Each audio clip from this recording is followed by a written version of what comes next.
ऋषि आते जो यहाँ ना, ऋषि आते जो यहाँ ना, हम पार कैसे होते, हम पार कैसे होते। स्त्री व शूद्रों का, स्त्री व शूद्रों का यहाँ पर न था ठिकाना, यहाँ पर न था ठिकाना।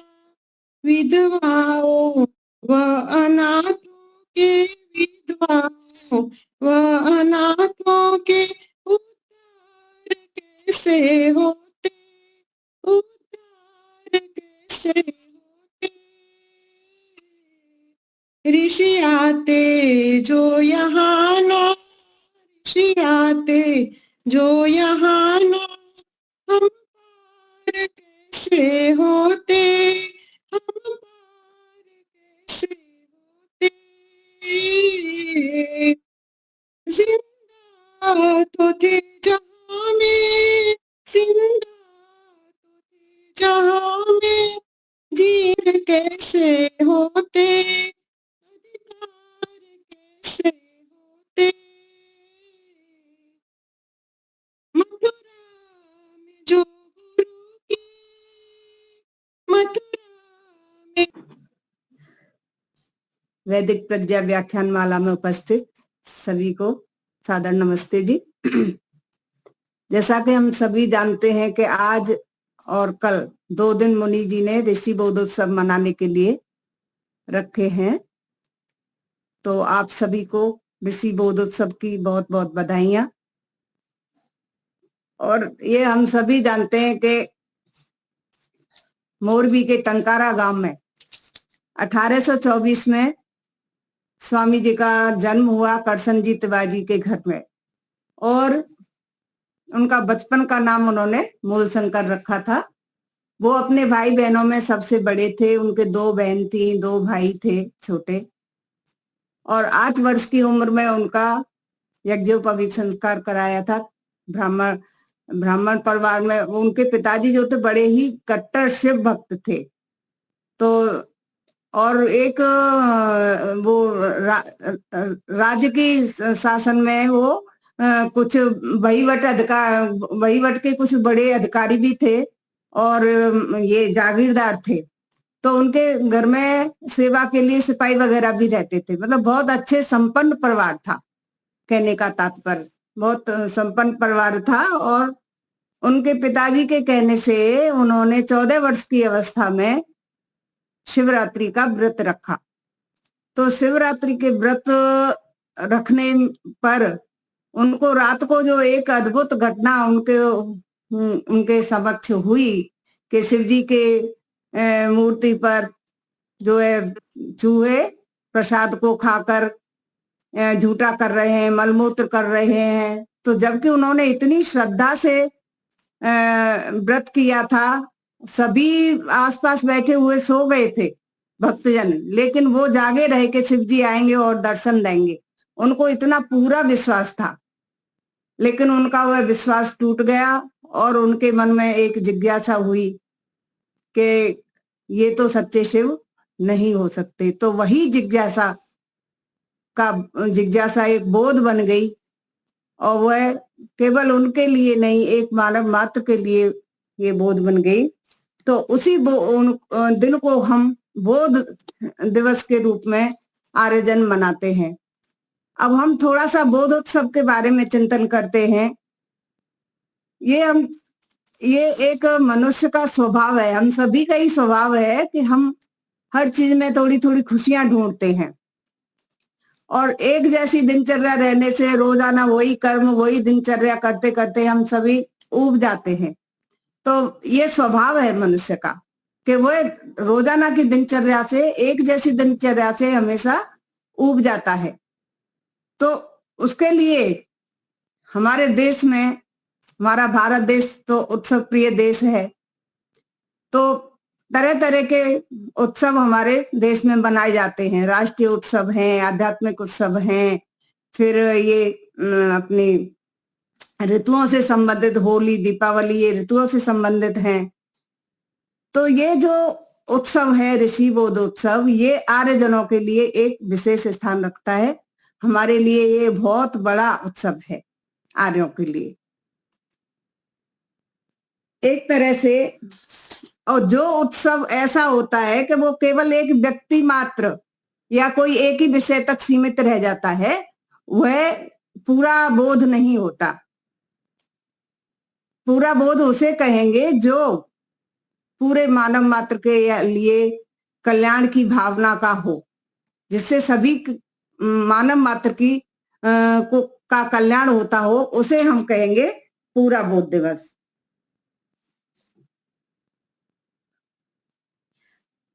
उत्सव में क्या होता है, जब हम उत्सव करते हैं तो हमारे पहले तो हम उसकी तैयारी करते हैं, तो खुशी खुशी हमारे घर में खुशियां आ जाती हैं। तैयारी करते हैं, फिर उत्सव मनाते हैं, फिर उसको पूरा करने के बाद में काफी दिन तक हम उससे खुश रहते हैं। हमारे अंदर खुशियां भरी रहती हैं, मन के अंदर प्रफुल्लित रहता है मन। उसके बाद में फिर से हम अपनी दिनचर्या के कार्यक्रम में लग जाते हैं। तो इस तरह से मनुष्य थोड़े थोड़े समय बाद कोई न कोई उत्सव अपनी खुशियों के लिए मनाता रहता है। उससे हमारे जीवन में खुशियां बनी रहती हैं उत्सवों से, इसलिए बार बार हम उत्सव मनाते रहते हैं।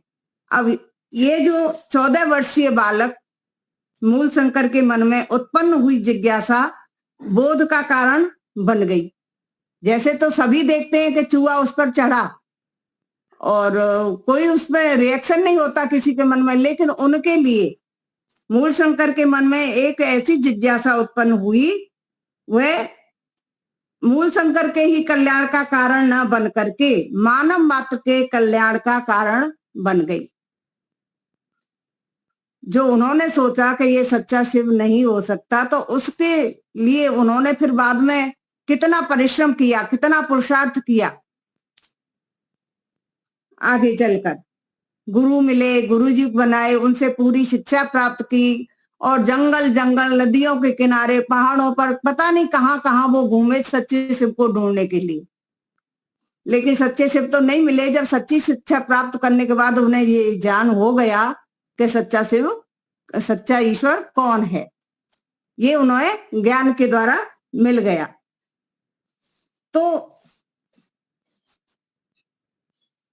मूल शंकर की जिज्ञासा सच्चे शिव को जानने तक की ही थी, लेकिन बाद में सच्चे उन्होंने इतनी साधना, गहन साधना की कि उसके परिणाम स्वरूप यह बोध केवल ईश्वर के यथार्थ स्वरूप को जानना तक सीमित ना रह करके मनुष्य जीवन के प्रत्येक पक्ष का यथार्थ बोध बन गया। इसलिए शिवरात्रि व्रतोपवास दिवस न रहकर विशिष्ट उत्सव हो गया, जिसने मानवता के कल्याण का पथ प्रशस्त किया। मनुष्य का जीवन केवल ईश्वर विश्वास तक सीमित न होकर बहुपक्षीय है। जहां ईश्वर को जानने की इच्छा रहती है, वहां पर अपने जीवन को चलाने की भी चिंता रहती है। हम जीवन में बहुत सारे हमें कार्य करने पड़ते हैं जीवन को चलाने के लिए। पैसा कमाना है, किस तरह से संसार में रहना है, अपने को सुरक्षित कैसे रखना है, बहुत सारी चिंताएं हमारे मन में रहती है। तो उनके निर्वाह की भी, हमें जीवन निर्वाह की भी चिंता रहती है। व्यक्तिगत क्षेत्र से आगे बढ़कर सामाजिक पक्ष भी महत्वपूर्ण होता है। इसके बाद राष्ट्रीय, समाज के बाद राष्ट्रीय, पहले तो परिवार होता है, व्यक्तिगत, फिर परिवार, फिर उसके बाद समाज, और फिर उसके बाद राष्ट्र, और इसके बाद पूरा संसार। तो हर क्षेत्र को प्रभावित करता है। मनुष्य मनुष्य मनुष्य जो है, ये जो ज्ञान होता है, बोध होता है, वो हमारे हर क्षेत्र को प्रभावित करता है। इसलिए इन सब के संबंध में यथार्थ बोध होना वास्तविक बोध है। इन सभी क्षेत्र में बोध होना, इन सभी क्षेत्र का बोध होना ही वास्तविक बोध है, ना कि केवल अकेले के तक सीमित रखें, कोई एक ही विषय तक सीमित रखे, वो बोध अधूरा बोध होता है।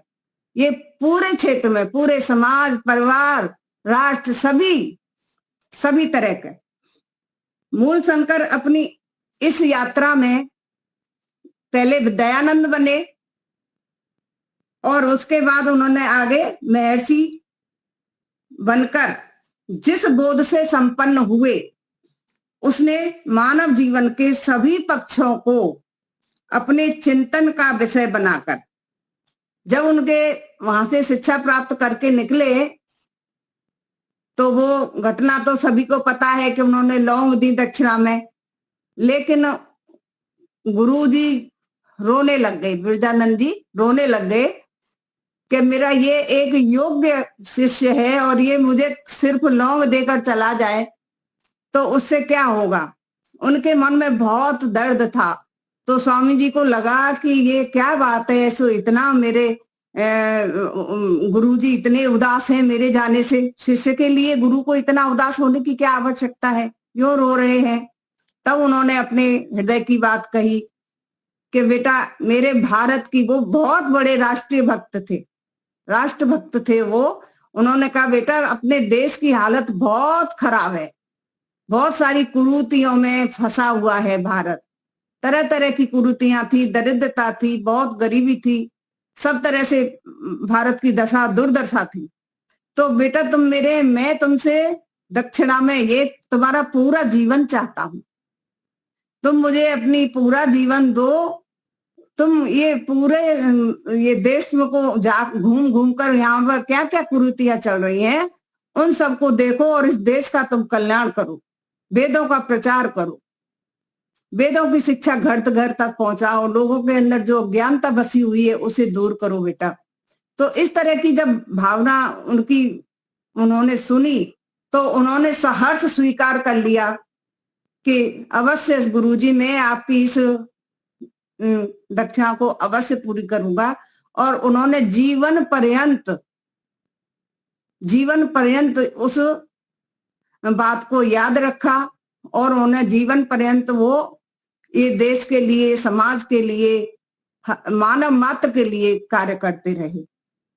तो इस तरह से वो जो दयानंद थे महर्षि बन गए, अपना कार्य करते करते महर्षि बने और मानव जीवन के सभी पक्षों को अपने चिंतन का विषय बनाकर जीवन पर्यंत मनुष्य मात्र को अज्ञान से मुक्ति कराने का जो पुरुषार्थ किया, उसने उस शिवरात्रि को बोधोत्सव बना दिया। तो इस तरह से हम इस रात्रि को बोधोत्सव रूप में मनाते हैं। तो उन्होंने इतनी लंबी यात्रा की, स्वामी जी ने इतना पुरुषार्थ किया कि आजकल किसी के करने के लिए संभव नहीं है, और वो नहीं होते तो पता नहीं हम क्या कर रहे होते। हम कहीं नमाज में कहीं नमाज पढ़ रहे होते या क्या कर रहे होते, कुछ हम कह नहीं सकते। बहुत बुरी, और सबसे ज्यादा तो स्त्रियों के लिए उन्होंने कार्य किया था। हम स्त्रियां, महिला जाति तो उनके लिए सबसे ज्यादा ऋणी है। उनकी जो शिक्षा का अधिकार उन्होंने महिलाओं को दिया, गायत्री मंत्र पढ़ने का अधिकार उन्होंने दिया, सब तरह का अधिकार उन्होंने महिलाओं को दिया। तो ये जो बोध रात्रि के बारे में मैंने विशेष कुछ 2-4 बातें कही हैं कि बोध रात्रि का मतलब क्या है। जिस बोध से स्वयं अपना ही नहीं, पूरे संसार का, सभी विषयों का वो हो, कल्याण हो, सभी का कल्याण हो, वह बोध कहलाता है। पूरी तरह से वह पूरा बोध कहलाता है। तो इसी दिन को जो उनके साथ घटना घटी, उसको हम आर्यजन सभी ही बोध रात्रि के रूप में मनाते हैं। और उन्होंने, ऋषि ने ईश्वर का स्वरूप, शिक्षा, सभ्यता, जितेंद्रियता, धर्मात्मता, पर्यावरण, यज्ञ, संस्कार आदि अनेक पक्षों पर कार्य किया, समाज में घूम घूम कर, और अनेक कुरीतियों को दूर किया।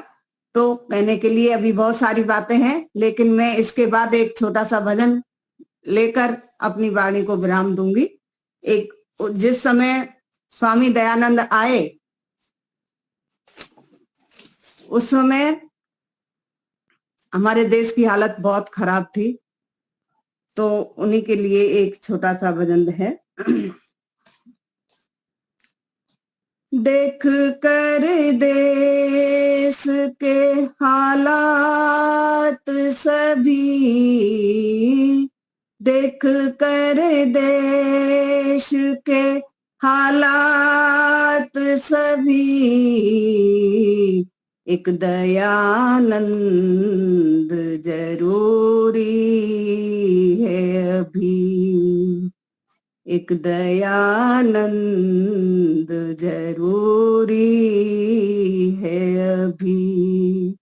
देख कर देश के हालात सभी,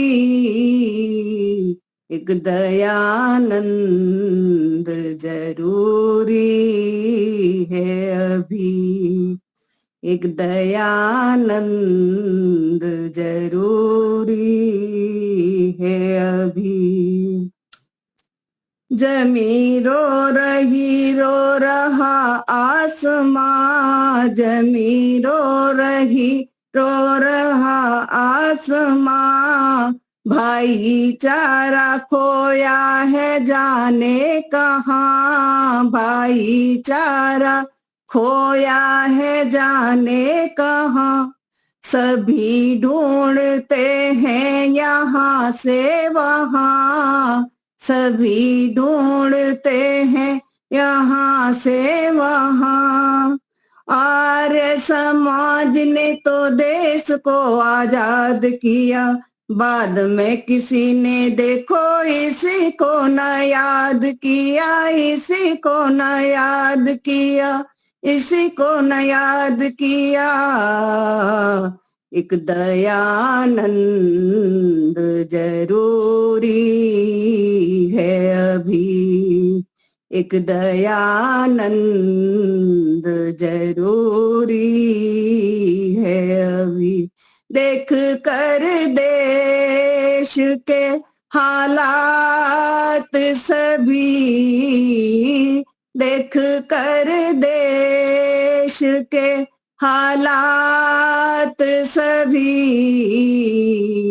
एक दयानंद जरूरी है अभी, एक दयानंद जरूरी है अभी।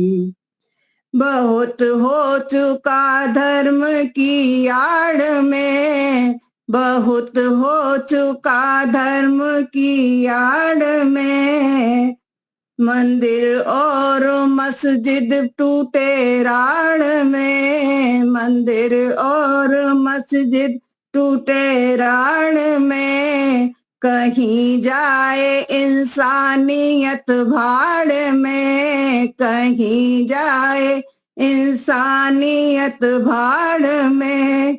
और अब्बा तेरे आदमी का हाल कैसा हो गया, जो कभी राम वंश था वो जाने कहाँ खो गया। और अब्बा तेरे आदमी का हाल कैसा हो गया, जो कभी कृष्ण वंश था वो जाने कहाँ खो गया, वो जाने कहाँ खो गया।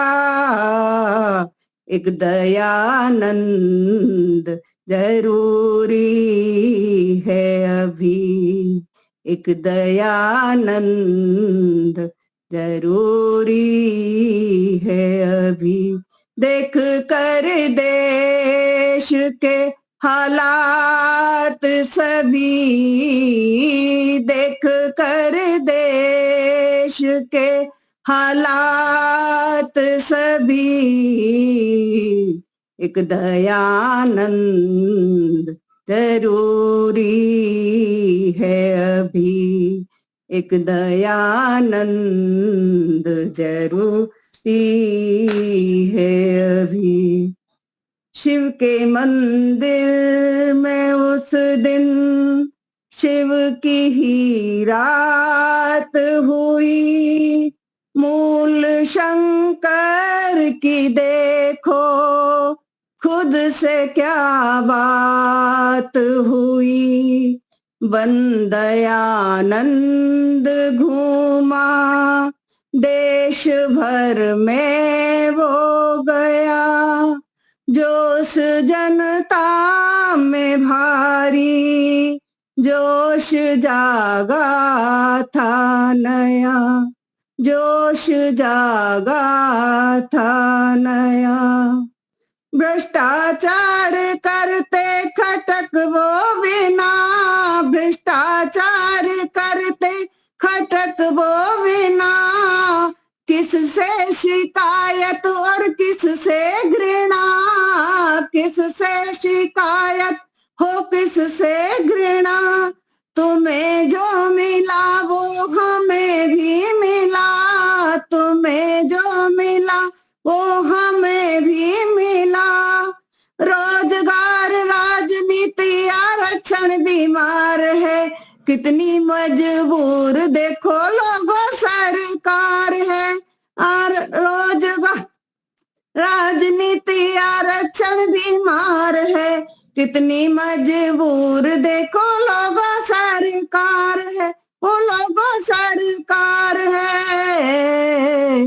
एक दयानंद जरूरी है अभी, एक दयानंद जरूरी है अभी। देख कर देश के हालात सभी, देख कर देश के हालात सभी, एक दयानंद जरूरी है अभी, एक दयानंद जरूरी है अभी, एक दयानंद जरूरी है अभी। बहुत सुंदर। एक दयानंद जरूरी है अभी, बहुत अच्छा भजन था। भजन ने बहुत सारा कह दिया। और कोई बोलना चाहते हो उसके लिए? हाँ, 15 मिनट है, 15 मिनट और भी 2 व्यक्ति बोल सकते हैं। तो पहले सविता जी आप लेंगे? हम एक आर्य समाज पर भजन कहेंगे। अच्छा, वक्तव्य के लिए पहले कोई वक्तव्य के लिए? कल्पना जी आप? नहीं, इस समय आर्य समाज पर एक भजन सुनाने को सोच रहे थे। ठीक है, चालू प्रारंभ करें जी। जी। आर्य समाज अग्रगण्य बनकर समाज का की जिसने कुर्बानी है, आर्य समाज हमारे ऋषि की अमिट निशानी है। पूज्य दयानंद स्वामी जी ने इसका है निर्माण किया, 10 नियमों में बांध सभी को इनको जीवन दान दिया। आदि मूल सबका है ईश्वर, सच्चित आनंद रूप अपार, अजर अमर और अविनाशी विभु निराकार है सर्वाधार। पढ़ो पढ़ाओ नित वेदों को, सुनते रहो जुबानी है। आर्य समाज हमारे ऋषि की सबसे अमिट निशानी है। भुला चुके थे हम वेदों को, आर्ष ग्रंथ थे लुप्त हुए, कथा भागवत रामायण ही जिनकी जगह प्रयुक्त हुए। सब धर्मों के अलग ग्रंथ थे, सब आपस में लड़ते थे, एक दूसरे की निंदा कर नित स्वपक्ष पर लड़ते थे। बिगड़ चुकी थी सबकी हालत जिसकी विषम कहानी है, उठा रहे थे लाभ विधर्मी देख हमारी ऐसी फूट, पथ दर्शक था नहीं हमारा मची हुई थी भीषण लूट। आर्य समाज ने उत्तर क्षेत्र में किए अनेकों हैं बलिदान, गुरुदत्त और लेख राम ने सींचा खूं से यह उद्यान। हुई शुद्धियां अब लाखों की, काप उठे क्रिस्तानी हैं, तोड़ रूढ़ियां श्रद्धानंद ने कितनों को है शुद्ध किया। गले लगाकर भूले भटके अपना दल मजबूत किया, किंतु न देख सके विद्रोही गोली से जिनको मारा। जब भी संकट पड़ा धर्म पर हमने तन मन धन वारा है, आर्य जाति के इस प्रहरी की धाक सभी ने मानी है।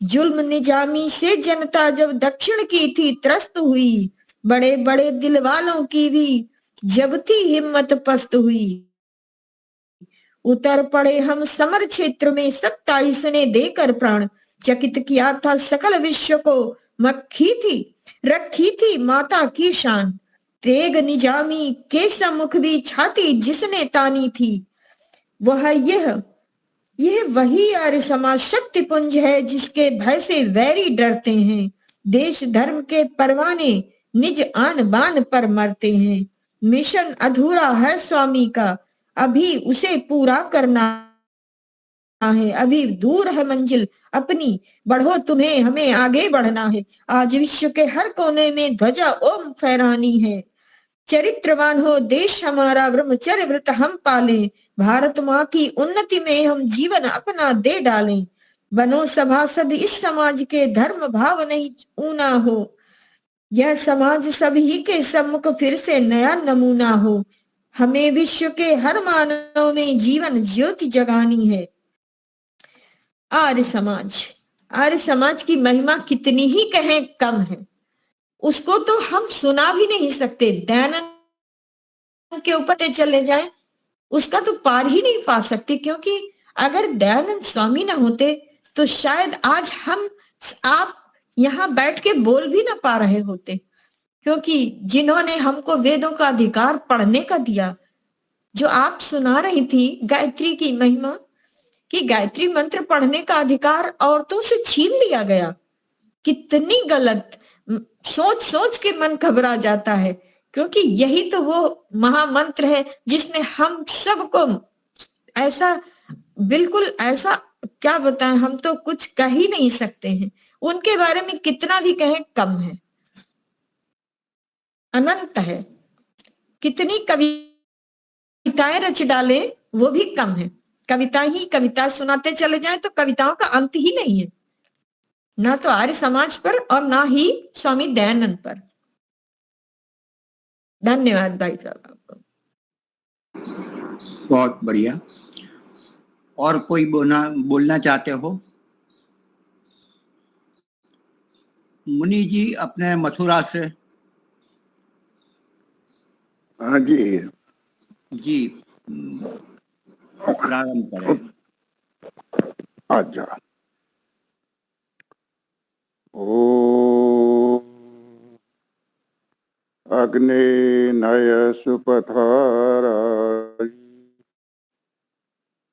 अस्मान् विश्वानि देववयुनानि विद्वान् युयोध्यस्मज्जुहुराणमेनो भूयिष्ठान्ते नमोक्तिं विधेम भूयिष्ठान्ते नमोक्तिं विधेम। सभी को सादर नमस्ते जी। इस वैदिक विज्ञा व्याख्यान माला के माध्यम से आज हम सभी ऋषि बोधोत्सव के कार्यक्रम को मना रहे हैं। आवाज आ रही है? ठीक है जी।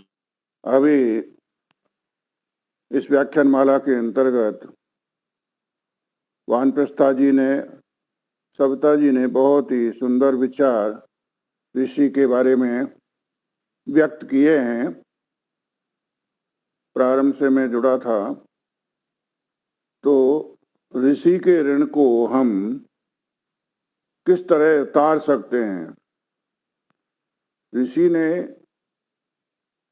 व्यक्ति के लिए, समाज के लिए, राष्ट्र के लिए और मानवता के लिए क्या क्या नहीं किया, वो गिनाया नहीं जा सकता। उन्होंने अपने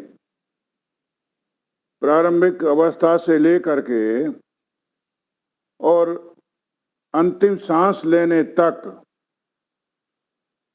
समाज, राष्ट्र, व्यक्ति, मानवता के लिए जितना कार्य किया, उसके हम सदैव ऋणी रहेंगे। अब ऋषि ने जो किया वो विषम परिस्थितियों में किया। हमारे देश पर विदेशी शासन था, परिस्थितियां प्रतिकूल थीं, समाज में पाखंड का बोलबाला था और हम किसी भी प्रकार से अपने विचारों को स्वतंत्र रूप से प्रकट नहीं कर सकते थे। किंतु महर्षि जी ने जो वचन अपने गुरुजी दंडी स्वामी विरजानंद जी को दिया था कि मेरा जीवन इस समाज राष्ट्र के लिए सदा ही समर्पित रहेगा, और उन्होंने वह वचन आखिर तक पूरा भी किया। ऋषि के सामने कितने संकट उपस्थित हुए, कितने ही बार उनको मारने का आ गया। मैं कहीं पढ़ रहा था कि 44 बार 44 टाइम्स उन पर कठोर वार किए गए, किंतु उन सब वारों से वे बचते रहे।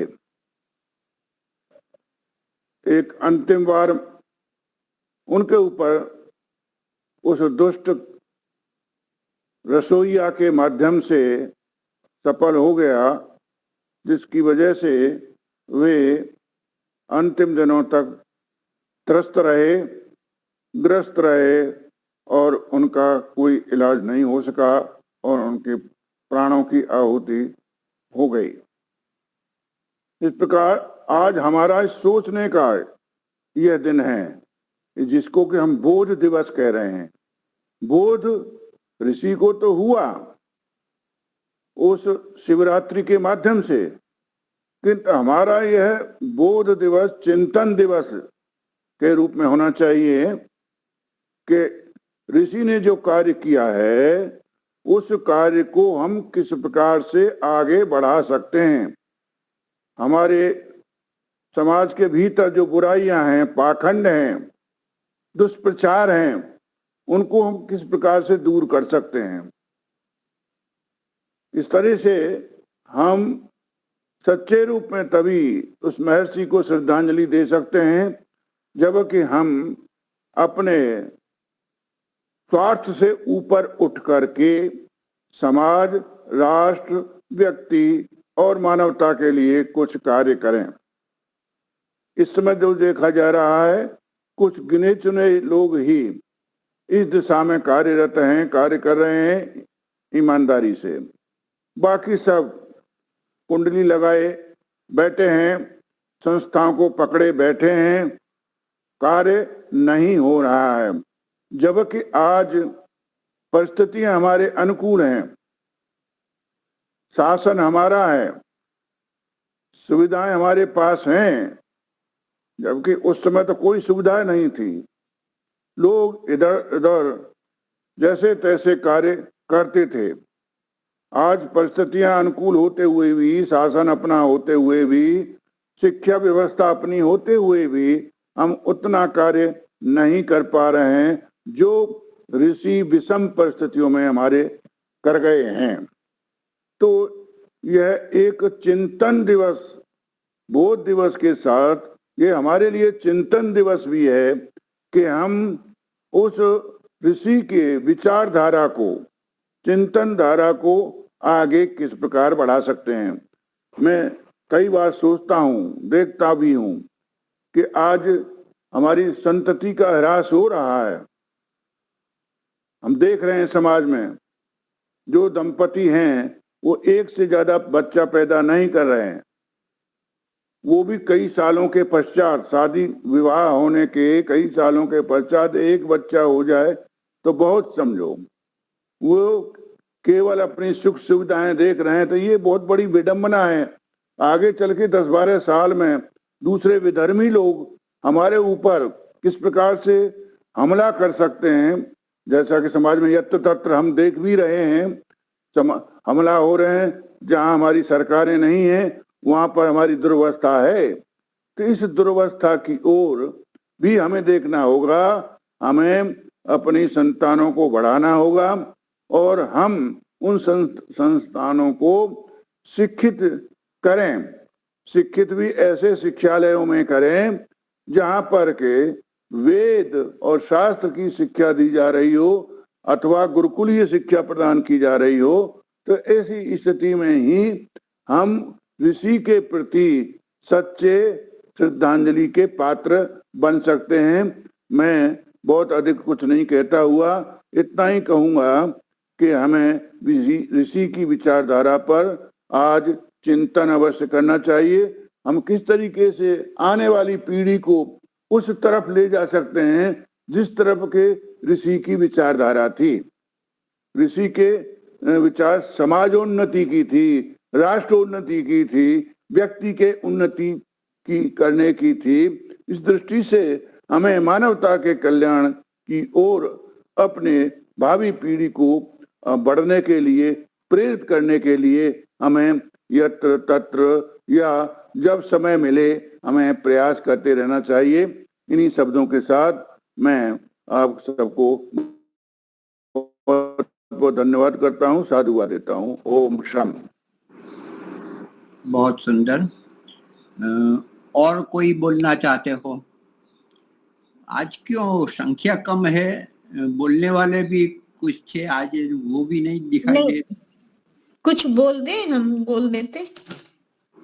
हरेश भाई क्या आप कहेंगे? 5-10 मिनट बोलता हूँ जला। हाँ जी, एक भजन ले लेता हूँ। जरूर। ओम विश्वानि देव सवितर्दुरितानि पराशुवम् यद्भद्रं तन्नासुवम्। सभी को सादर नमस्ते। ऋषि बोधोत्सव 201वीं जयंती स्वामी दयानंद सरस्वती की। आज मुझे विचार आ रहा है कि स्वामी जी जैसे हम एक भजन गाते हैं, तेरी अपार महिमा कैसे बयान होवे, ऐसी महिमा स्वामी जी की है। एक भजन भी है, मैं रखता हूँ बाद में। स्वामी जी ने कोई भी ऐसा क्षेत्र नहीं छोड़ा कि उसने काम नहीं किया। उसने अपना पूरा जीवन समाज राष्ट्र व्यक्ति समाज राष्ट्र के लिए समर्पित कर दिया, धर्म के लिए समर्पित कर दिया। जितना उसका गुणगान गाए उतना कम है। तो एक कवि ने एक भजन लिखा है, देखा न कोई दूजा ऋषिवर महान जैसा। तो मैं उसकी कविता रूप में भजन गाता हूँ। देखा न कोई दूजा ऋषिवर महान जैसा, देखा न कोई दूजा ऋषिवर महान जैसा।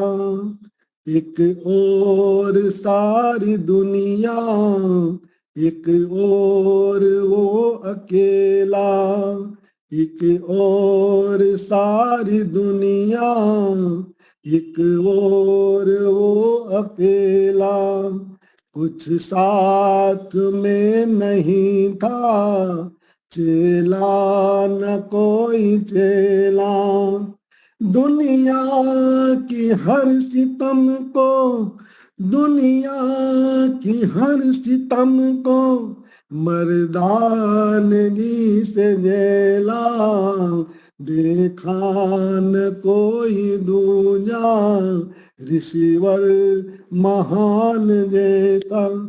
हर दम रहा अडाओ, हर दम रहा अडाओ।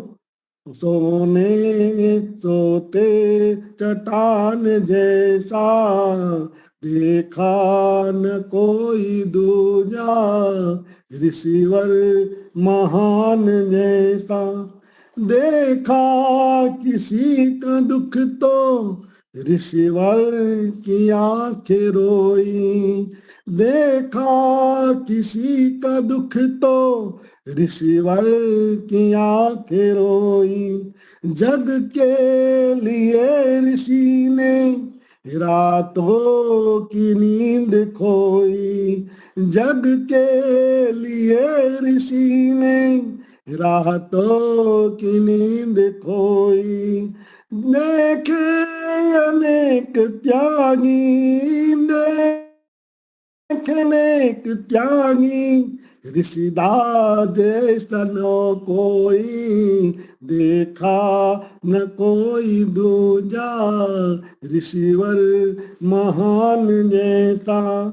दिल था विशाल इतना, हे आसमान जैसा, दिल था विशाल इतना, हे आसमान जैसा, देखा न कोई दूजा, ऋषिवर महान जैसा।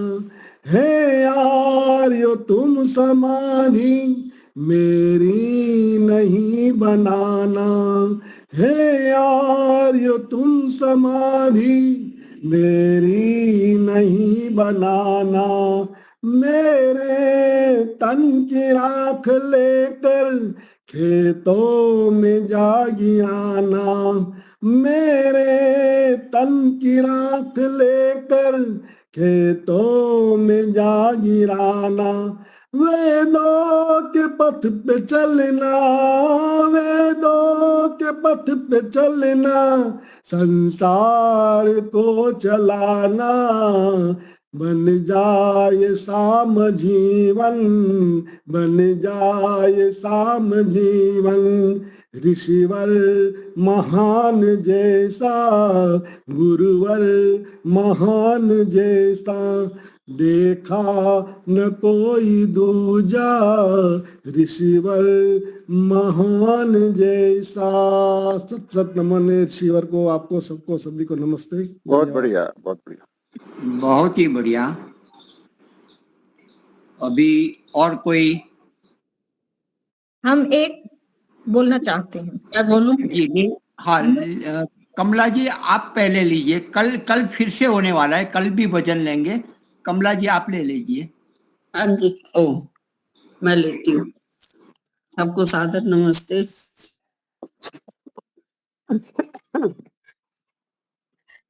अपने अपने मौला पर, अपने अपने मौला पर सबको बड़ा नाज है।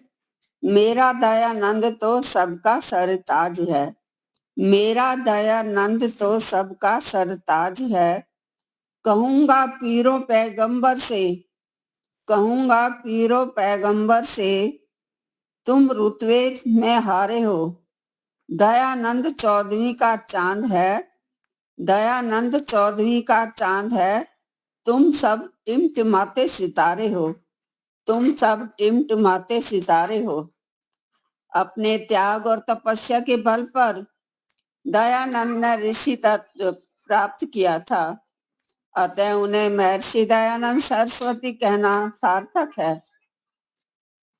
तब वे, अगर ऋषि मंदिर ना जाते, मंदिर जाकर उन्होंने देखा तो चूहे शिवलिंग पर चढ़ रहे थे, तो उन्होंने ये सोचा ये कैसा भगवान है जो अपनी रक्षा भी नहीं कर सकते। तो मैं तो सच्चे शिव की खोज में घर आ गया वापस।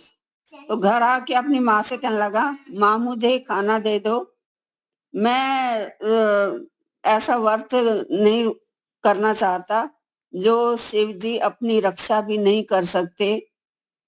तो उस दिन से ऋषि को बोध हुआ, वो सत्य की खोज पे चल पड़े, सत्य की खोज पे चल पड़े। अब इसके ऊपर मैं एक,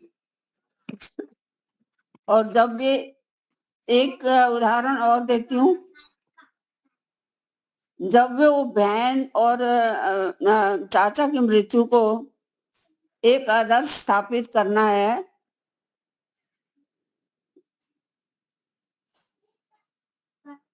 बाबूजी का व्यक्तित्व अन्यायी था, कठोरता और कोमलता का अद्भुत संगम था।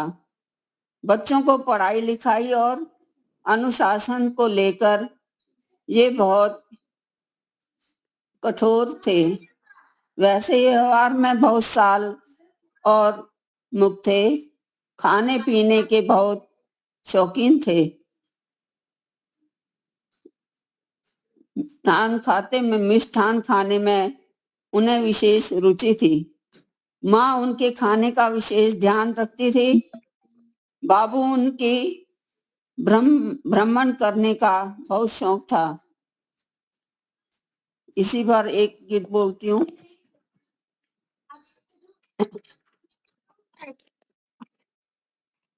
कोई जहर पिलाए, कोई ईंट बरसाए, पल भर न रुका योगी, कि पग पग बढ़ता गया, कि पग पग बढ़ता गया। कोई जहर पिलाए, कोई ईंट बरसाए, राह में पल भर न रुका योगी, पग पग बढ़ता गया, कि पग पग बढ़ता गया। ऋषि अलबेला सारे जग में अकेला जो विरोधियों से लड़ता गया, कि पग पग बढ़ता गया, कि पग पग बढ़ता गया। अनपढ़ता और निर्धनता निरख निरख कर रोता रहा। अनपढ़ता और निर्धनता निरख निरख कर रोता रहा। देख के हालत भारत की बहुत दुखी मन रोता रहा। आंधी बन गया इस पेड़ को हिलाया, जो ही जड़ से उखड़ता गया, कि पग पग बढ़ता गया, कि पग पग बढ़ता गया। कोई जहर पिलाए, कोई ईंट बरसाए, राह में पल भर न रुका योगी, कि पग पग बढ़ता गया। वेद ही ज्ञान है ईश्वर का, सोच समझ कर मान लिया। वेद ही ज्ञान है ईश्वर का, सोच समझ कर मान लिया। धूम मचा कर रख दूंगा, दिल में यही बस ठान लिया। योजना बनाकर बाजी जान की लगा करके ऊंची चोटियों पे चढ़ता गया, कि पग पग बढ़ता गया, कि पग पग बढ़ता गया। बच्चे के शिव से आप ही माने, कफन ऊपर से हटाया। रो रो के अपने लाल को गंगा में जब बहाया था। उस टाइम ऋषि एक गंगा किनारे बैठे थे। वो देख रहे थे ये माँ क्या कर रही है। फिर उठे और उसने उस साड़ी के एक पल्ला वाला लपेटा हुआ था खुद, और एक पल्ले से उसको गंगा में बहाकर, और उस पल्ले को जैसे ही लिया उसने, तो ऋषि ने कहा, माँ ये क्या, अब आपने तो उसका कफन साड़ी से उतार ही लिया। तो माँ रोई, कहते मेरे पास ये एक ही साड़ी थी, मैं इसको सिलकर फिर पहनूंगी। वो ऋषि दयानंद वहां फूट फूट कर रोए, कहता इतना भारत मेरा गरीब है। तो वहां से उनको चल पड़े।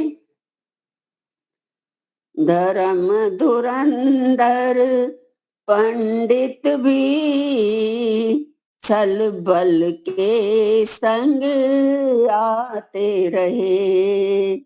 धर्म धुरंधर पंडित भी छल व कपट अपनाते रहे।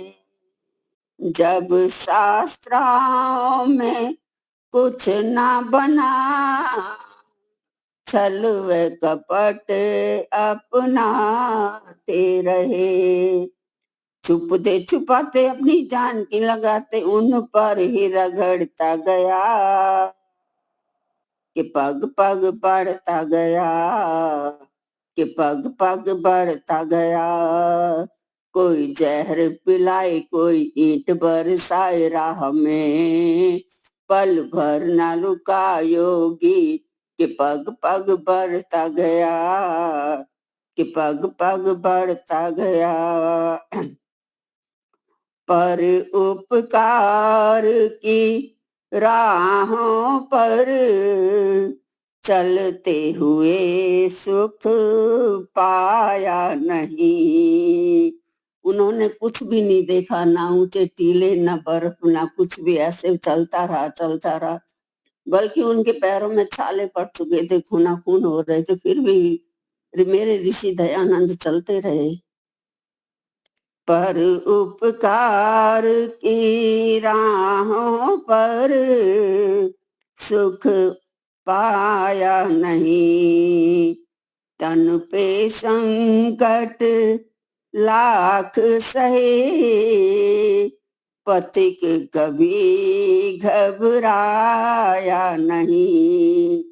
तन पे संकट लाख सहे, पथिक कभी घबराया नहीं। ऐसा उत्साही मेरी कौम का सिपाही हर मोड़ से बेअड़ता गया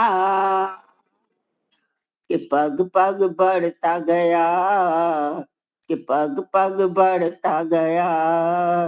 कोई जहर पिलाए, कोई ईंट बरसाए राह में, पल भर न रुका योगी कि पग पग बढ़ता गया, कि पग पग बढ़ता गया, कि पग पग बढ़ता गया। ऐसा मेरा ऋषिवर। जय बोलो ऋषि दयानंद की जय। जय। धन्यवाद, धन्यवाद, खूब खूब धन्यवाद। बहुत बहुत ही बढ़िया। बहुत अच्छा, बहुत तो अच्छा। समय भी हो चुका है, तो कल के लिए आप सब तैयारी करके आइए। जिसने नहीं बोला है, दीपालिका जी आप भी बोलिए, हमारे स्वामी जी भी है वो भी बोलेंगे, हरीश्वरानंद जी, मैं भी कुछ वक्त होगा तो बोलूंगा। तो और भी तैयारी करके अन्य लोग भी आए जी। तो कल मिलते हैं। शांति पाठ करवाए अपने इलाहाबाद से शंकर जी। हाँ, नमस्ते सबको, नमस्ते। नमस्ते, नमस्ते। शांति पाठ के पहले महर्षि दयानंद को मैं याद करूं। आप ऐसा करें, कल समय ले लीजिए, आप 15 मिनट आप ले लेना, 10 मिनट ले लेना। हाँ, कल समय हो चुका है, औरों को भी जाना है, हमें भी जाना है। बस एक शब्द ही कहना था मुझे जी, बोलिए। ज्यादा नहीं कहना है जी। ये कुंभ है, कल समापन है। इसी कुंभ में महर्षि दयानंद भी एक नागवासुकी मंदिर है, वहां पर रात में सीढ़ियों पर लेटे हुए थे। एक अंग्रेज सिपाही ने पूछा, नंग धड़ंग लेटे हुए हो, क्या तुमको सर्दी नहीं लगती है क्या? तो महर्षि दयानंद ने जवाब दिया कि तुम अपना चेहरा खोले हुए हो, तुम्हारे नाक को सर्दी नहीं लगती है क्या? है एक शब्द में कह करके शांति पाठ और जयघोष कर रहा हूं। हाँ जी, शांति पाठ पहले, इसके बाद जयघोष। ओम द्यौ शांति अंतरिक्षम शांति पृथ्वी शांतिरापः शांतयः शांतिर वनस्पतयः शांतिर्विश्वे देवा शांतिर्ब्रह्म शांति सर्वं शांति शांतिरेव शांति सामा शांतिरेधि।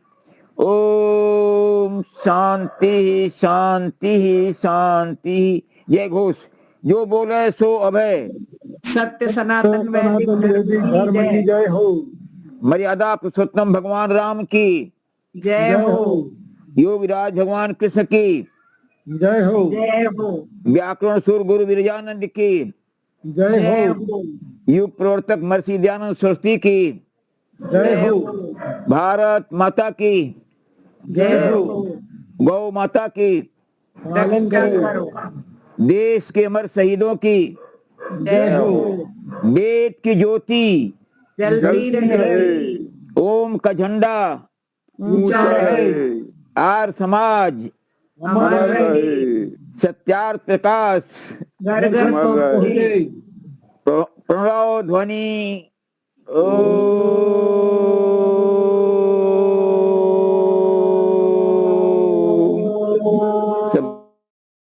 सबको नमः, सबको सादर नमस्ते, नमस्ते। मिलते हैं।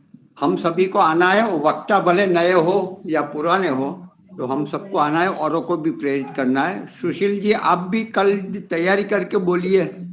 शिवरात्रि के विषय, महर्षि दयानंद के विषय में पठन चिंतन मनन होगा, तो हमें कल बोलना है। मैं एक कविता रखूंगा। जी, मैं एक कविता रखूंगा। जाएंगे। हाँ।